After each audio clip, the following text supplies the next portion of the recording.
হে বন্ধুসকল, আজি আপোনালোকক লৈ যাম মহাপুৰুষ শংকৰদেৱৰ জন্মস্থান নগাঁও জিলাৰ বটদ্ৰৱালৈ।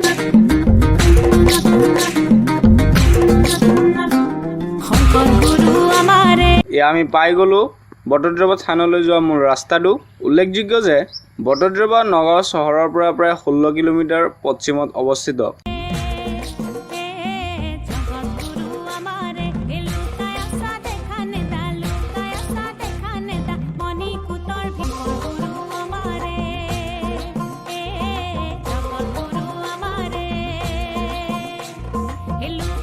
এয়া আমি পালোহি। ইয়াত পাৰ্কিঙৰ সুব্যৱস্থা আছে, গতিকে আমি বাইকখন ইয়াতে থৈ লওঁ। আমি প্ৰৱেশ কৰিছোঁ বটদ্ৰৱা থানলৈ।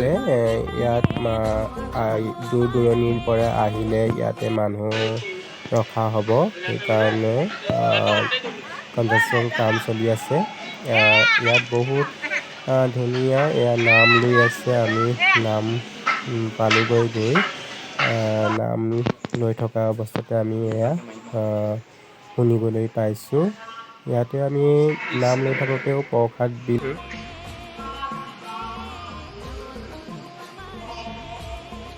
এয়া আপোনালোকে চাব পাৰিছে, সোমাই প্ৰথমতে পোৱা যায় এখন সভাঘৰ। আমি আৰু আগুৱাই যাম। আগুৱাই আহি প্ৰথমতে পোৱা যায় প্ৰশাসনিক নিয়ন্ত্ৰণ কক্ষ। তাৰপিছত দূৰ দূৰণিৰ পৰা অহা লোকসকলৰ বাবে কাপোৰ সলোৱা কোঠা, আৰু পৰৱৰ্তী কোঠাবোৰ সুস্পষ্টভাৱে আপোনালোকে নিশ্চয় চাব পাৰিছে। এতিয়া আমি সোমোৱাই যাম মূল কীৰ্তন ঘৰৰ ফালে। ইয়াত প্ৰথমতে সোঁহাতে পোৱা যায় নৈবেদ্য গৃহ, পোনে পোনে নাটঘৰ, ভাওনা আদি অনুষ্ঠিত হয়। এয়া আপোনালোকে চাব পাৰিছে বটদ্ৰৱা সত্ৰৰ মূল নামঘৰটো, যাক কীৰ্তন ঘৰ বুলি কোৱা হয়। ইয়াৰ সন্মুখতে আছে এজোপা 600 বছৰীয়া পুৰণি শিলিখা গছ।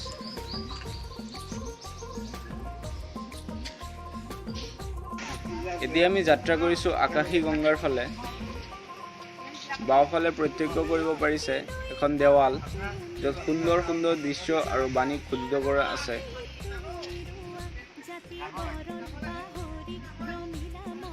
এয়া আকাশী গংগাৰ পাৰ।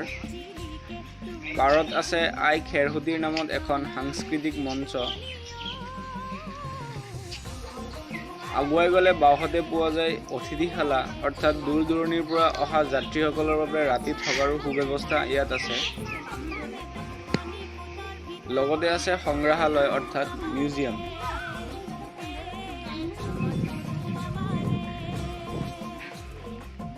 এয়া আকাশী গংগা, সুবিশাল আৰু সৌন্দৰ্যময় আকাশী গংগা।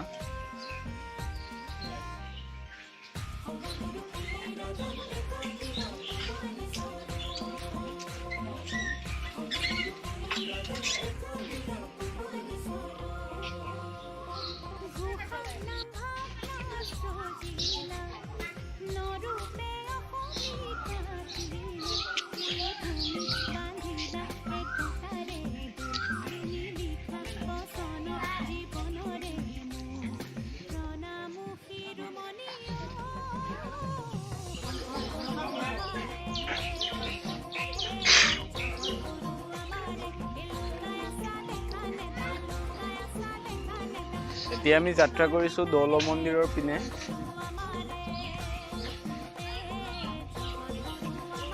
আমি পাই গ'লো দৌল মন্দিৰ। ইয়াত প্ৰথমতে বাওঁহাতে পোৱা যায় এখন উদ্যান। এটা নৃত্যতালিও নি